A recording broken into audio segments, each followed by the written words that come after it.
Welcome to our channel. నమస్కారం. విజయసాయిరెడ్డి మాజీ MP ఆయన ఒక ట్వీట్ చేశారు. ట్వీట్ సారాంశం ఏంటంటే, ఆంధ్రప్రదేశ్ రాజధాని అమరావతి అని టీడీపీ కాదు అని వైఎస్ఆర్ కాంగ్రెస్ పార్టీ వాదిస్తూ ఉంది. ఆ వాదనలు ఏంటి? 12 సంవత్సరాలు అయిన తర్వాత కూడా రాజధాని నిర్ణయించలేరా, కట్టలేరా? 29 ఎలక్షన్లకు కూడా రాజధాని పేరిటే మళ్ళీ ఎన్నికలకు వెళతారా అంటూ జగన్మోహన్ రెడ్డి మాట్లాడిన మావిగన్ పెచ్చ మాటలని కవర్ చేసుకోవడానికి విశ్వ ప్రయత్నం చేసినట్టు అనిపించింది. కూటమి ప్రభుత్వం స్పష్టంగా అమరావతి మా రాజధాని అని చెప్పి ఎన్నికల్లో చెప్పి గెలిచి అమరావతి నిర్మాణాన్ని శరవేగంగా పూర్తి చేస్తూ ఉంటే ఇంకా అమరావతి గురించి మాట్లాడటం విజయసాయిరెడ్డి అతిథి తెలియటం స్పష్టంగా తెలియజేస్తూ ఉంది. ఇంకా అనేక విషయాలు ప్రస్తావించాడు. ఆయన ఏమేమి మాట్లాడాడు, ఆయన ఏం అడిగాడు, ఆయన ప్రశ్నలకు సమాధానాలు తెలుసుకునే ప్రయత్నం చేద్దాం. విశ్లేషించడానికి మనతో కూడా ఉన్నారు సీనియర్ జర్నలిస్ట్ సత్యమూర్తి గారు. వారిని మన విశేషాలు తెలుసుకుందాం. నమస్తే సార్. నమస్కారం అండి. విజయసాయిరెడ్డి గారు చాలా అతి తెలివిగా మాట్లాడుతున్నట్టు ఒక ట్వీట్ చేశారు సార్. ట్వీట్ సారాంశం మీకు చూపించారు ఇందాక. అమరావతి గురించి ఇంకా మాట్లాడుతానే 2 పార్టీలు నిర్మాణం చేయకుండా ఈ వాదనలు ఏంటి, 29 ఎన్నికలకు కూడా అదే పరిమితి ఎన్నికలకు వెళ్తారా అని ప్రశ్నిస్తున్నాడు. ఆయన ట్వీట్కి ఎలా సమాధానం చెప్తారు సార్? ఎవరు నిర్ణయించారు కదా, ఆంధ్రప్రదేశ్ రాజధాని ఏంటో నిర్ణయించారు కదా. విజయసాయిరెడ్డి చూడలేదేమో, అంటే ఫాలో కావట్లేదేమో. ఆయన వ్యవసాయం చేసుకుంటాడు, డే టు డే పాలిటిక్స్ని ఫాలో కావట్లేదా విజయసాయిరెడ్డి? కేంద్ర ప్రభుత్వము గజెట్ కూడా విడుదల చేసింది. లోక్సభలో, రాజ్యసభలో రాజ్యాంగ సవరణ బిల్లు పాస్ అయింది. రాష్ట్రపతి సంతకం కూడా అయిపోయింది. సంతకం అయిపోయిన తర్వాత గజెట్ నోటిఫికేషన్ వచ్చింది. గజెట్ నోటిఫికేషన్ అంటే ఏంటో విజయసాయిరెడ్డికి ప్రత్యేకంగా నేను చెప్పాల్సిన అవసరం లేదు అనుకుంటున్నా. చాలా కాలం పాటు రాజ్యసభలో ఉన్నాడు కదా. అంటే ఇప్పుడు ఉన్నాడు కానీ అప్పుడు చేసిన వ్యవహారాలు వేరుగా సార్. రాజ్యసభ సభ్యత్వం తీసుకున్నాడు తప్ప రాష్ట్రం కోసం, ప్రజల కోసం మాట్లాడింది ఏమి లేదు. జగన్మోహన్ రెడ్డి కేసుల కోసం తిరగడం సరిపోయింది ఆయన. మేబీ అది కూడా కావచ్చు. ప్రస్తుతానికి ఆంధ్రప్రదేశ్ రాష్ట్ర రాజధాని మీద ఎలాంటి వివాదము లేదు విజయసాయిరెడ్డి. నేను క్లియర్గా చెప్తున్నా. నువ్వు దీన్ని అంటే జగన్మోహన్ రెడ్డి ఆలోచనలకి అనుగుణంగా ప్రజల్ని మరింత కన్ఫ్యూజ్ చేద్దాము అన్న ఎజెండాతో నువ్వు ఎన్ని రకాల ట్వీట్లు పెట్టినా, నీ తెలివితేటలన్నీ ఉపయోగించి తికమక ట్వీట్లు పెట్టినా ఆంధ్రప్రదేశ్ ప్రజలు ఇప్పటికే ఒక నిర్ణయానికి వచ్చారు, మీదంతా మావిగన్ పార్టీ అని. ఇక్కడ ఎలక్షన్ ఎజెండా అని ఎవరు చెప్పారు? ఎవరు చేసింది? జగన్మోహన్ రెడ్డి. జగన్మోహన్ రెడ్డి ఎలక్షన్ ఎజెండా, ఆయన పార్టీ ఎలక్షన్ ఎజెండా ఆయన పెట్టుకున్నాడు. రాష్ట్రానికి ఏంటి సంబంధం? గజెట్ నోటిఫికేషన్కి ఏంటి సంబంధం? తెలీదా? ఎవడైనా ఏ రాజకీయ గుర్తింపు పొందిన రాజకీయ పార్టీ ఎవడైనా వాడు ఇష్టం వచ్చిన ఎజెండా పెట్టుకుంటాడు. మనం చూసాం జమ్మూ కాశ్మీర్లో అంతకు ముందర కొన్ని వేర్పాటువాద పార్టీలు ఉండేవి. ఆ వేర్పాటువాద పార్టీలు మేము కాశ్మీర్ తీసుకెళ్ళి పాకిస్తాన్లో కలపాలని పెట్టుకుంటారు. వాళ్ళు చెప్తుంటారు మీటింగుల్లో. అయిపోతుందా? కాశ్మీర్ పాకిస్తాన్ అయిపోతుందా? ఆడు పెట్టుకున్నాడు. మేమేం చేస్తాం? భారత రాజ్యాంగం ఏం చేస్తుంది? భారత ప్రభుత్వం ఏం చేస్తుంది? అందుకని మీకు వేర్పాటువాద పార్టీలు ఆడ ఎజెండా ఆడు పెట్టుకుంటాడు. ఇప్పుడు ఏమైంది? ఆర్టికల్ 370 రద్దు అయిపోయింది. కాశ్మీర్ మొత్తం వచ్చి కలిసిపోయింది. ఇప్పుడు ఎవడు ఆ మాటే మాట్లాడటల్లా, తీసుకురావట్లా. ఎందుకు తీసుకురావట్లేదు? వాళ్ళకి బుద్ధి జ్ఞానం వచ్చినాయి కాబట్టి.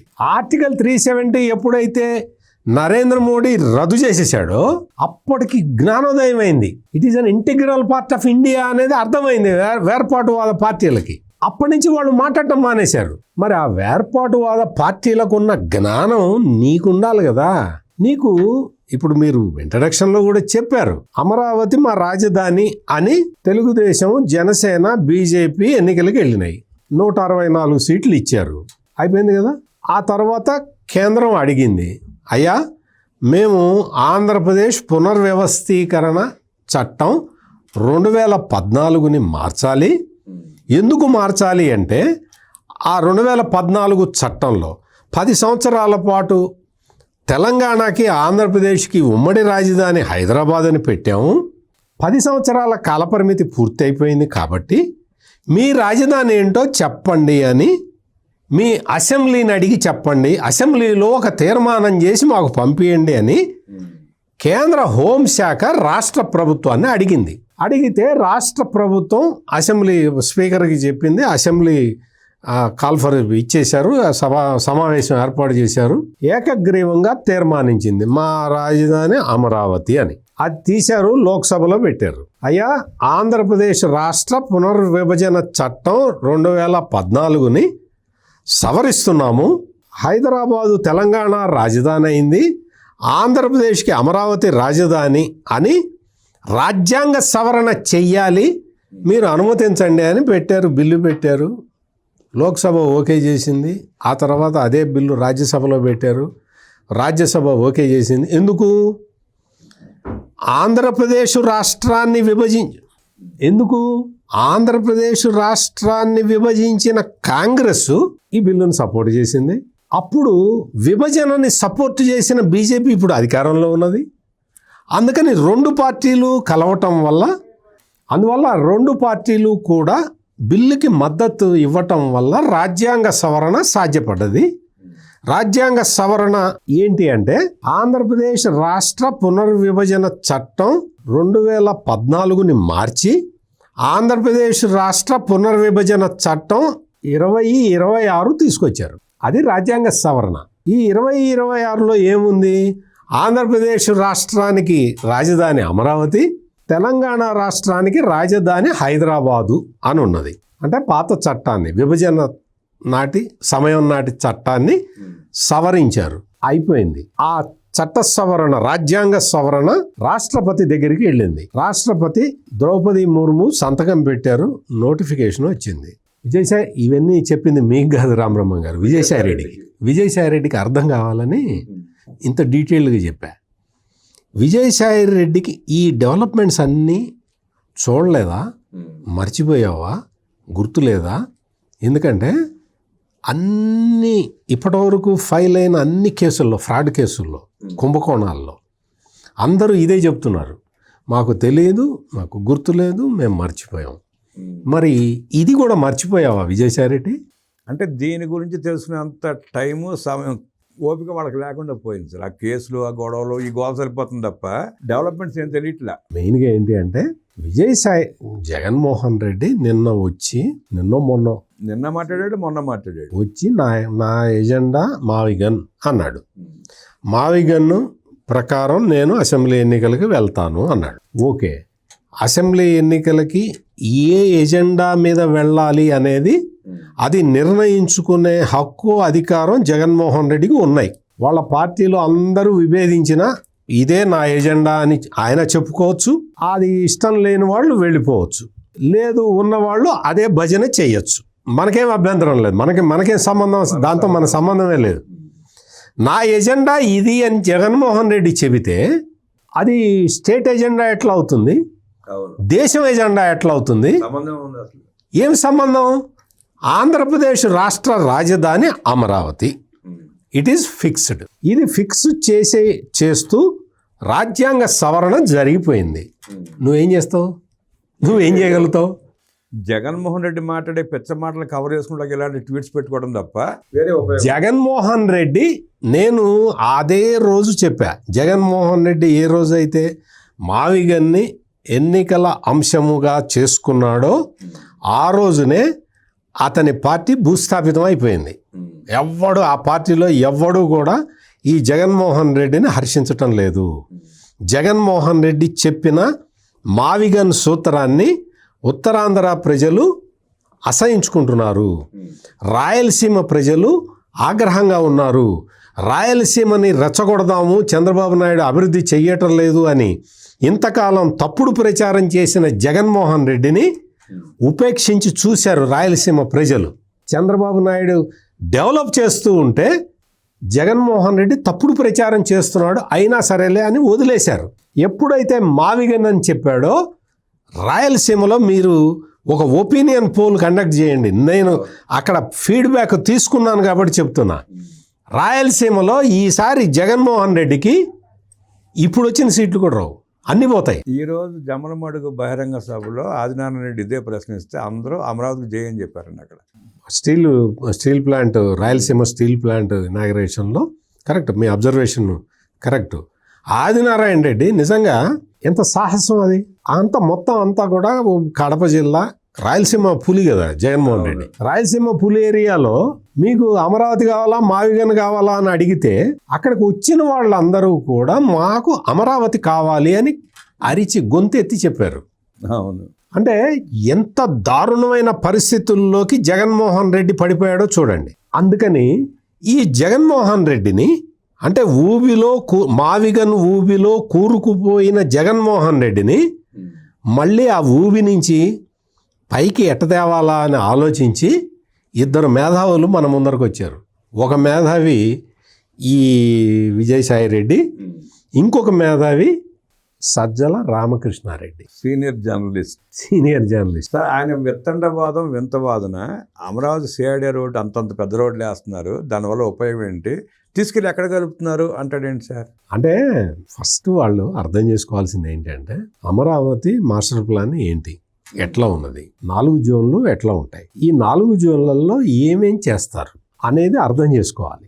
అది అర్థమైతే సెల్ఫ్ ఫైనాన్షియల్ క్యాపిటల్ ఎట్లా అవుతుందో నీకు అర్థమవుతుంది. నీకు అది అర్థమైంది. నేను ఇది అర్థం కాదు వాళ్ళు ఏదో పెద్ద తెలివి తక్కువ వాళ్ళు అంటల్లా.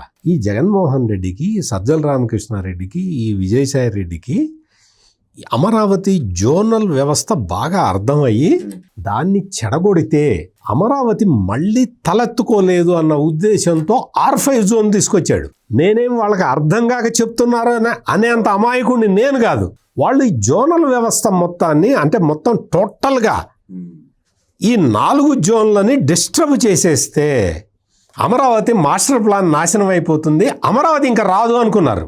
అనుకొని ఏం చేశాడు, 4 జోన్లు ఉన్నాయి కదా అమరావతిలో, ఈ 4 జోన్లలో రెసిడెన్షియల్ జోన్ను ఒక ముక్క తగ్గొట్టారు, కమర్షియల్ జోన్లో ఇంకొక ముక్క తగ్గొట్టారు, గ్రీన్ ఇండస్ట్రీస్ జోన్లో ఒక ముక్క తగ్గొట్టారు, ఈ అడ్మినిస్ట్రేటివ్ బిల్డింగ్స్ ఉండే ప్రాంతంలో ఇంకొక ముక్క తగ్గొట్టారు. ఈ ముక్కలు తెగ్గొట్టి ఈ తెగ్గొట్టిన ముక్కలన్నీ కలిపి R5 జోన్ అన్నాడు. అంటే వాళ్ళకి జోనల్ సిస్టమ్ అర్థం కాదు, దాన్ని ఎట్లా చెడగొట్టాలి అని ప్లాన్ చేసి R5 జోన్ అని తీసుకొచ్చిన మేధావులు వీళ్ళు. అయినా సరే R5 జోన్ కార్యరూపం దాల్చలేదు, అయిపోయింది. ఈ తెగ్గొట్టిన ముక్కల్లో సెంటు భూములు అని చెప్పి పేదలకు ఇస్తున్నానని చెప్పాడు. నువ్వెవడు ఇవ్వటానికి? అవి అమరావతి రైతులు ఇచ్చిన భూములు, నువ్వెవడివి పేదలకు ఇవ్వటానికి? అంటే రాష్ట్రంలో ఉన్న గంజాయి బ్యాచ్ మొత్తం తీసుకొచ్చి అక్కడ పెట్టుకుందాం అనుకున్నాడే. అక్కడ పెట్టుకుందామని ప్లాన్ చేశాడు. ఇప్పుడు ఈ రోజున ఈ సజ్జల రామకృష్ణారెడ్డి కొంచెం జగన్మోహన్ రెడ్డి కన్నా కొంచెం తెలివిలో వాడు. అర్థమైపోయింది, పార్టీ ఎత్తిపోయింది. రాయలసీమలో చీ కొడుతున్నారు, ఉత్తరాంధ్రలో చీ అవతలకు పో అంటున్నారు, కోస్తా ఆంధ్ర నుంచి అసలు రెస్పాన్స్ లేదు, మన పార్టీ పరిస్థితి అగమ్య గోచరమైంది. ఎవరి వల్ల?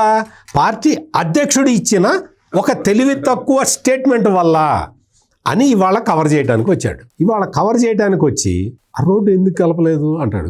చూసిరప్పు కలుపుతున్నారు, చూసిరప్పు ఈ రోడ్డు ఇటెందుకు కలపలేదు అంటాడు. కలిపారు పో, అన్ని కలిపి అంత అవసరం ఏంటి 6 లేన్లు ఎందుకు అమరావతికి అంటాడు. అదే చెప్తున్నా కదా, వాళ్ళకి ఏంటి అంటే సందుల్లో గొంతుల్లో బతికే అలవాటు. మరి అది అందరికీ అట్లా ఉండదు కదా. అందరూ మెయిన్ రోడ్డు కోరుకుంటారు, మెయిన్ రోడ్డు మీద ఉంటే సౌకర్యాలు ఉంటాయి అనుకుంటారు. రైల్వే స్టేషన్ అవసరమా అమరావతికి? 2000 ఎకరాలు అవసరం రైల్వే స్టేషన్కి అంటాడేంటి సార్? ఇప్పుడు వాళ్ళు ఏంటి అంటే టికిల్ చేయాలి, రాష్ట్ర ప్రభుత్వాన్ని ఇరకాటంలో పెట్టాలి. ఎట్లా పెడతావు? నీకు అది కూడా తెలీదు, నువ్వు అది ఎట్లా చేయాలో తెలీదు. నీకు ఎంతసేపటికి నిన్న జగన్మోహన్ రెడ్డి ఒక పెద్ద పాయింట్ చెప్పాడు. కొండవీటి వాగుంట తీసుకొచ్చేసి ఏ రైతు అయితే అమరావతికి భూమి ఇవ్వలేదో ఆ రైతు పొలం చుట్టూతా నీళ్లు వచ్చేలాగా చేశారట. ఇది నేనేదో కల్పించి చెప్పట్లా, జగన్మోహన్ రెడ్డి చెప్పింది అదే. ఒక రైతుట భూమి ఇవ్వలేదట అమరావతికి, ఆ భూమి చుట్టూతా కొండవీటి వాగు నీళ్లు తీసుకొచ్చి పోసారట ఇట చెప్పాడు.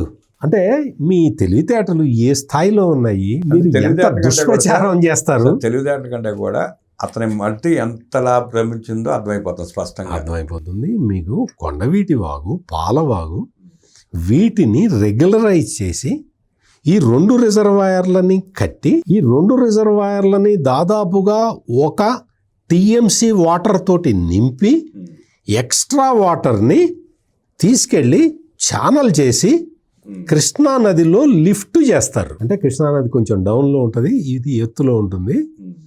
కృష్ణా నదిలో లిఫ్ట్ చేస్తారు, అంటే నదిని మళ్ళీ రీఛార్జ్ చేస్తారు. ఎందుకు అంటే ఈ రెండు వాగులు కూడా వర్షాకాలం వచ్చినప్పుడు ఫ్లాష్ ఫ్లడ్స్ తీసుకొచ్చే వాగులు ఇవి. వీటిని సక్రమంగా తాగునీటి అవసరాలకి, పరిశ్రమలకి వాడుకోవాలి.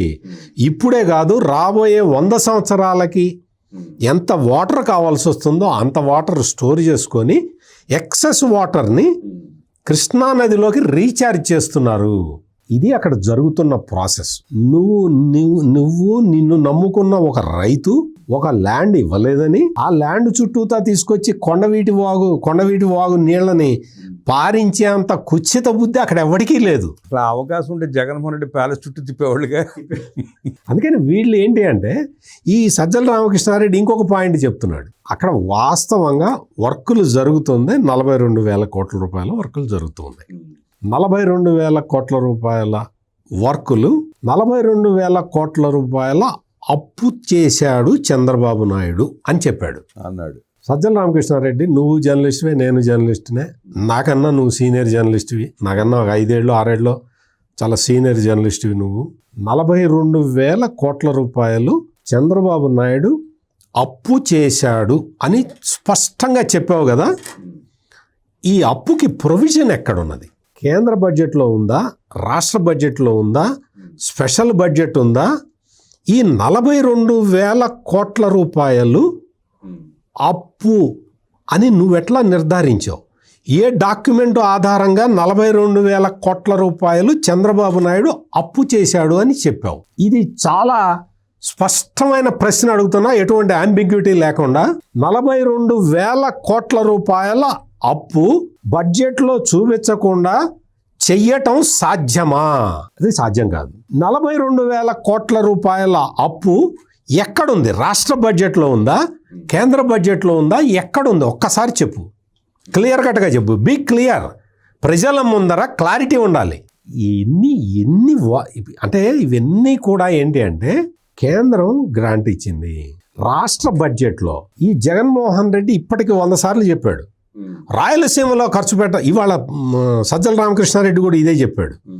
రాయలసీమలో ఖర్చు పెట్టాల్సిన డబ్బులు, ఉత్తరాంధ్రలో ఖర్చు పెట్టాల్సిన డబ్బులు అమరావతిలో ఖర్చు పెడుతున్నారని చెప్తున్నారు. పచ్చి అబద్ధం. ఫండ్స్ డైవర్ట్, ఏ స్కీమ్కి ఆ స్కీమే తప్ప డైవర్ట్ చేయటానికి అవకాశమే లేదు. ఆ అవకాశాన్ని చంద్రబాబు నాయుడు తీసుకోడు.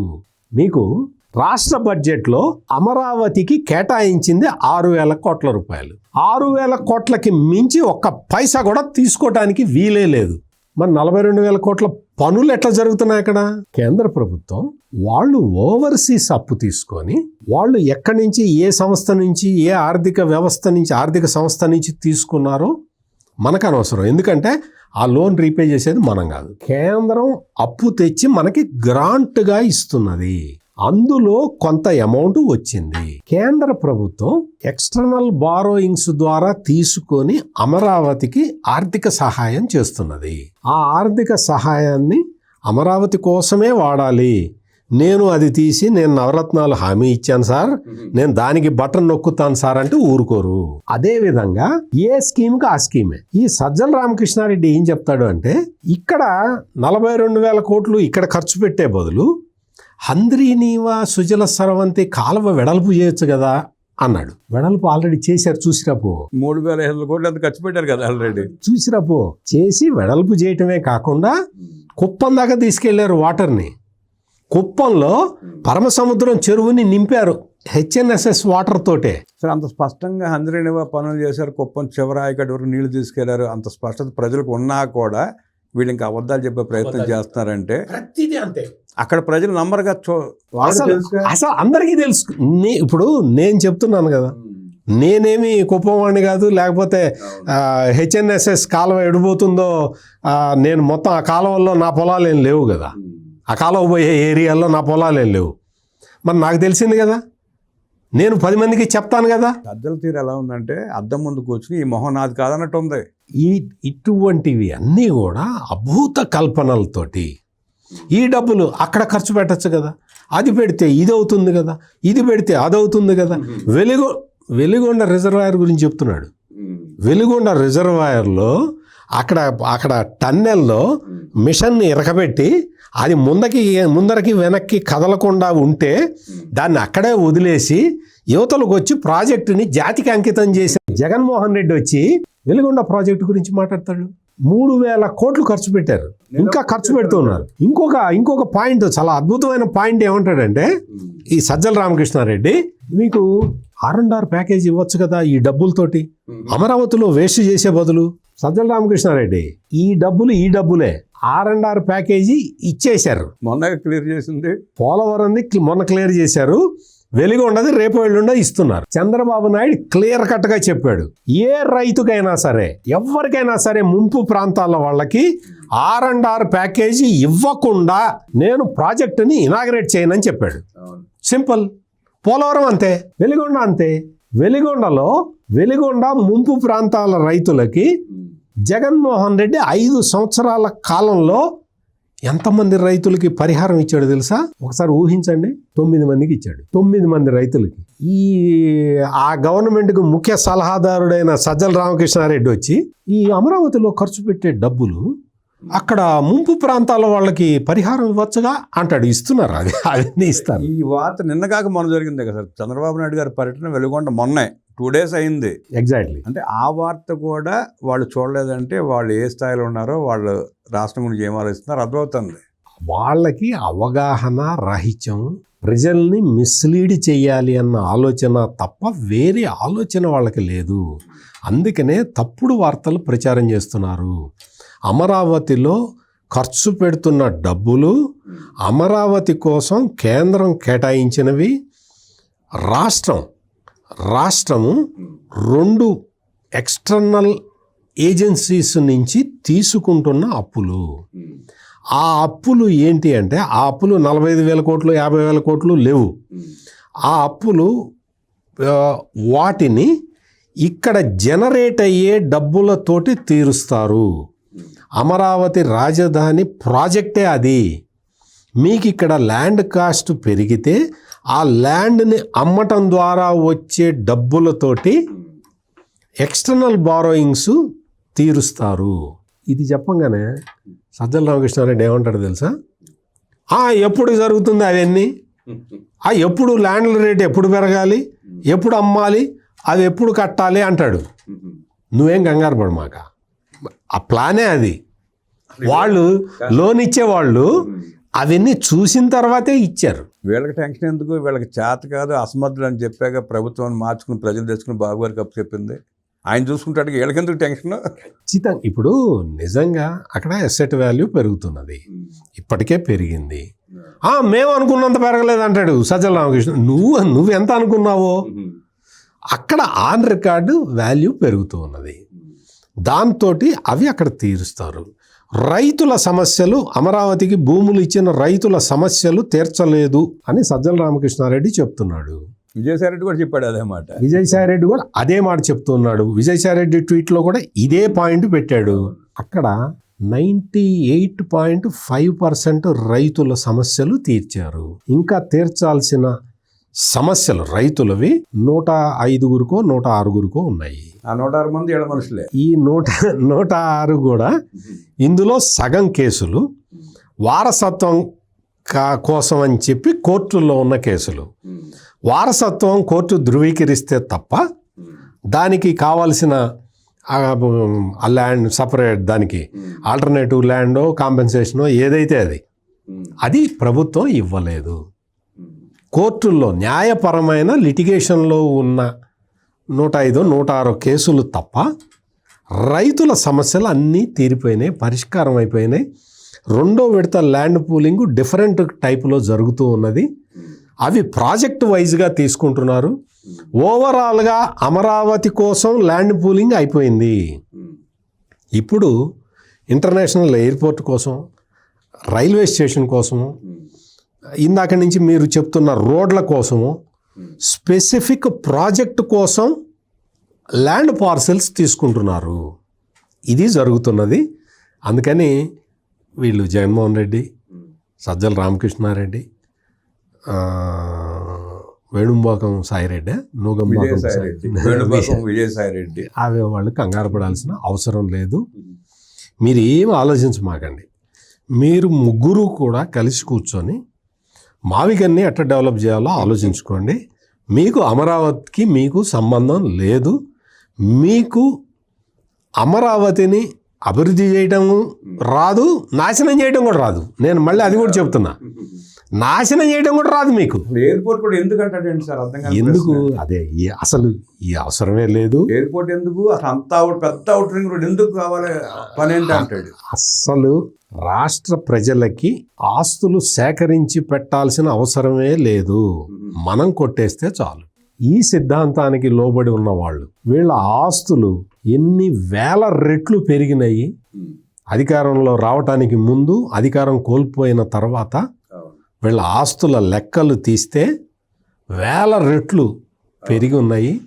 అందుకని వాళ్ళ సొంత ఆస్తులు పెంచుకోవటం ఒక్కటే వీళ్ళకి తెలుసు, వేరే విషయాలు వీళ్ళకి తెలియవు. సరే, ఈ వీళ్ళ ప్రయత్నాలు, ఈ మీటింగులు, ఈ వాగులన్నీ పొరుగు రాష్ట్రాల్లో వీళ్ళు సంపాదించుకున్న ఆస్తుల విలువలు పెంచుకుంటాకనంటారా? ఖచ్చితంగా. అమరావతిని నాశనం చేస్తే జగన్మోహన్ రెడ్డికి హైదరాబాదులో ఉన్న ఆస్తుల విలువ పెరుగుతుంది. సింపుల్, ఒకటే. నేనేమి డొంక తిరుగుడుగా చెప్పట్లేదు, మీకు అర్థం కాకుండా ఏదో కోడు భాషలో కూడా చెప్పట్లా. స్ట్రైట్గా చెప్తున్నా, జగన్మోహన్ రెడ్డికి అమరావతిలో కానీ ఆంధ్రప్రదేశ్లో కానీ ఉన్న ఆస్తుల కన్నా ఎక్కువ హైదరాబాదులో ఉన్నాయి. హైదరాబాద్, బెంగళూరు, హైదరాబాదు తెలంగాణ ప్రాంతంలో ఎక్కువ ఆస్తులు ఉన్నాయి. వాటిని చూసుకోవాలి అంటే అమరావతిని నాశనం చేయాలి. జగన్మోహన్ రెడ్డి ప్రెస్ మీట్ పెట్టి మతి భ్రమించి మాట్లాడిన మాటల్ని కవర్ చేసుకోవడానికి ఈరోజు విజయసాయిరెడ్డి, సజ్జల రామకృష్ణారెడ్డి ఇద్దరు ఒకటే స్క్రిప్ట్ చదువుతూ కాపాడుకునే ప్రయత్నం చేసినా జగన్మోహన్ రెడ్డి మళ్ళీ తన పార్టీని రాష్ట్రంలో వృద్ధిలోకి తీసుకొచ్చే అవకాశం లేదని, పోటీ చేసే అర్హత కూడా కోల్పోయారంటూ విశ్లేషించిన సత్యమూర్తి గారికి ధన్యవాదాలు తెలియజేస్తే నమస్కారం.